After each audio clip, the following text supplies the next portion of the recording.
Chapter 7. 7 Little Donkeys. "Come on, let's follow the sheep tracks," Diego urged, vaulting into the saddle. Truchas, Ricky, and Pete mounted too, and set off in the direction where the marks led. After they had ridden a couple of miles, Diego remarked, "These sheep weren't just wandering, they were driven." "How can you tell?" Ricky asked. "Because they went in nearly a straight line," Diego replied. "He's right," Truchas agreed. "I saw a horse's hoofprints. Somebody was guiding the sheep." After the little group had traveled for another hour, Truchas halted. "We won't dare follow the tracks any farther. Darkness will come on before we get back." "Can we pick up the trail tomorrow?" Pete asked eagerly. When Truchas agreed to this, Ricky stood up in the stirrups and yelled, "Yai-yi!" The sun was a big red ball setting over the distant mountains when the riders reached home. Truchas went to his cabin. The boys put their horses away, then hurried to the ranch house. Diego burst into the living room. "Where's Dad?" he asked his mother excitedly. Mrs. Vega said that his father had gone to Colorado on business and would not return until the next afternoon. Disappointed, the boy related to his mother and Mr. and Mrs. Hollister how they had come across the tracks of the lost sheep. "Your father should know about this right away," Mr. Hollister said. "Can we telephone him?" "Yes, I'll get the number," Mrs. Vega said. The operator located Mr. Vega at his hotel. He was amazed at the news and said he would return home as quickly as possible, but it would not be until the next day. Mrs. Vega had just hung up the telephone when everyone jumped. A vivid flash of lightning, followed by a loud thunderclap, startled them all. "Uh-oh," Diego said, as he looked out the window at the blackening sky. "We're going to get a honey of a storm." "The ranch can use some water," said Mrs. Vega, "but I do hope it will not be a pounding rain. Gentle rain is good for the grass, but when it comes down in torrents, the water runs off too quickly instead of soaking into the ground." As the sky grew darker and darker, the girls watched it eagerly. Mrs. Vega prepared a late supper. As they ate, a high wind swept over the ranch, and the rain started to fall in sheets. Lightning zigzagged sharply, and the thunder boomed like a giant cannon. Ricky declared he had never heard such a noise. "Maybe that mountain monster is growling, too," he said. "What monster?" the Hollister girls chorused, as Dolores looked at her brother with fright in her eyes. Ricky told them what Truchas had said. Then, before they could comment, Dolores begged that they not talk about it anymore. To change the subject, Mrs. Hollister remarked, "I've never seen a storm as severe as this one. Do you have them often?" Mrs. Vega replied that this was a typical storm for the area.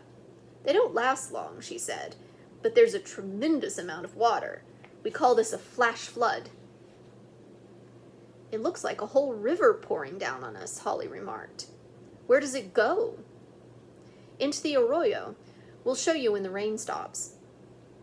As Mrs. Vega had said, the storm ceased after a few minutes, and the sky cleared. Outside, they could hear the rushing of water as it rolled over the surface of the arid land. "Come on," Diego cried presently, beckoning the children to follow him out the door. Taking off their shoes and socks, all of them hurried from the house.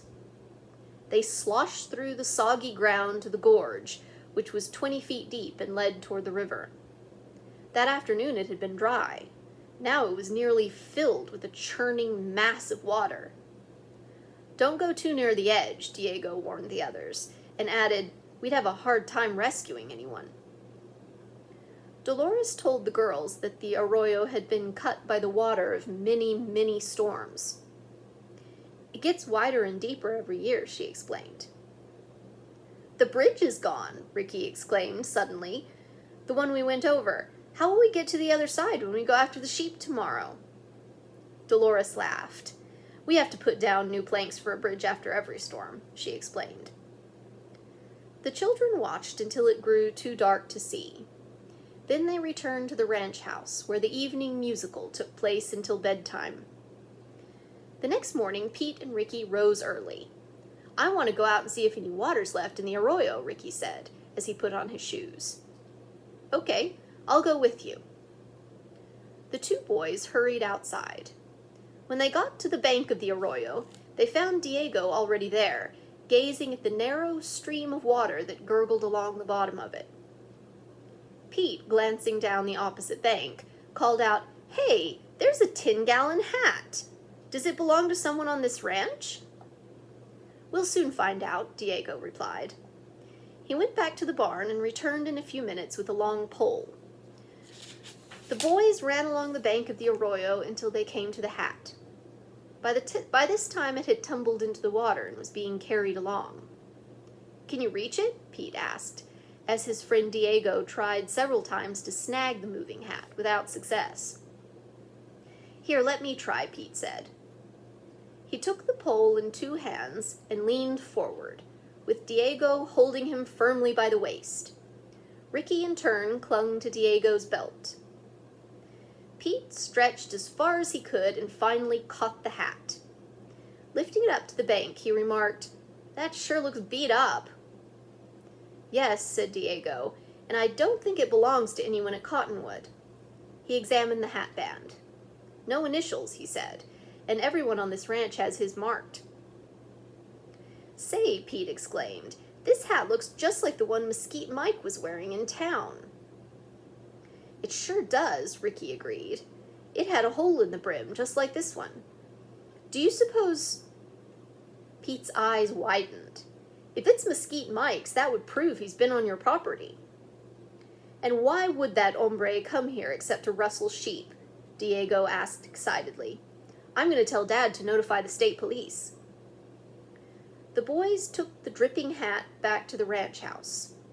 When Mrs. Vega saw it, she agreed that the police should be told, but said Diego should wait until his father returned.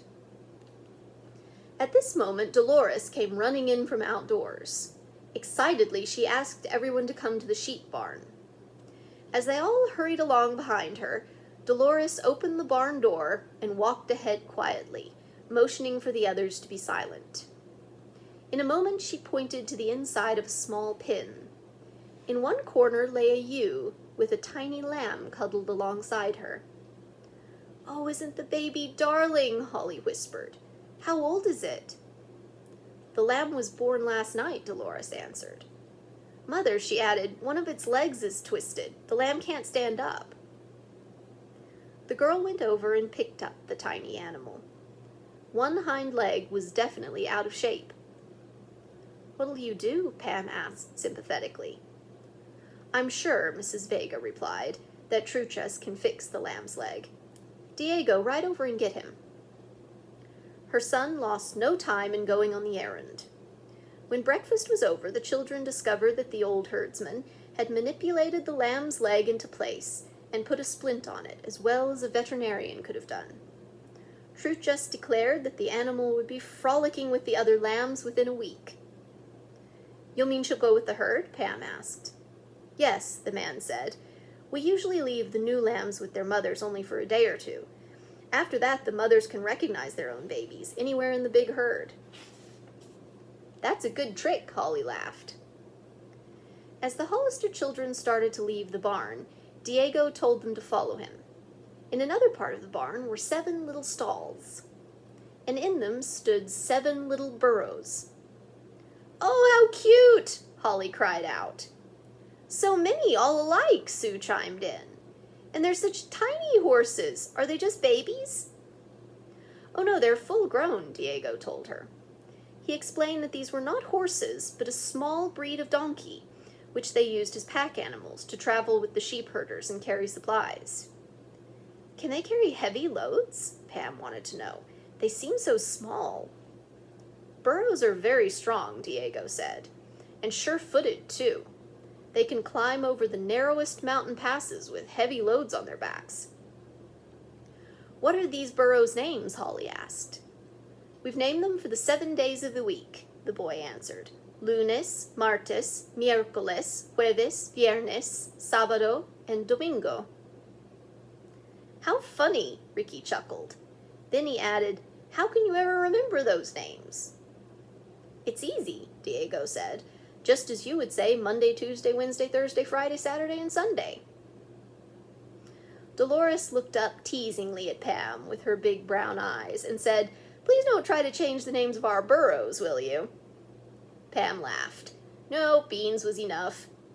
But you won't mind if we call the burros by their American names. No. Holly stroked the nose of Domingo and remarked, "I want to ride Sunday on Monday if I can't have Tuesday on Wednesday." The other children giggled. Then Pete said, "May we ride them?" "Sure, we'll have a burro parade," Diego suggested. "There's one burro apiece for the Hollisters. Help me lead them out of the barn." When the burros were standing in the barnyard, all the Hollisters except Sue swung themselves onto their backs. Dolores lifted Sue astride Sabado. "Come on, Saturday," the little girl said, "but be careful of me." Excited, the children rode back and forth on the burros. "Isn't this wonderful?" Pam called out. "Can we take a long ride on them someday?" Just then Sue called, "Help! Catch me!" Before anyone could rush to her aid, Sue slipped off Sabado's back and landed face down in the dust. Diego rushed over to pick her up. Sue was crying and holding her nose. "It hurts," she cried. "My nose is broke." "If it is," said Ricky, "we'll have to put a splint on it, like the baby lambs." Everybody dismounted.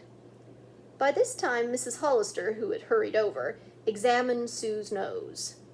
She found that it was not broken, and had only a little scratch on it. "I'll get my nurse's kit," Dolores offered, and dashed off toward the ranch house. She returned a few minutes later, carrying a little blue box with a red cross on it. Then she opened the kit and expertly put a small adhesive bandage on Sue's nose. The children put the burros away, and as they returned to the ranch house, they heard the telephone ringing.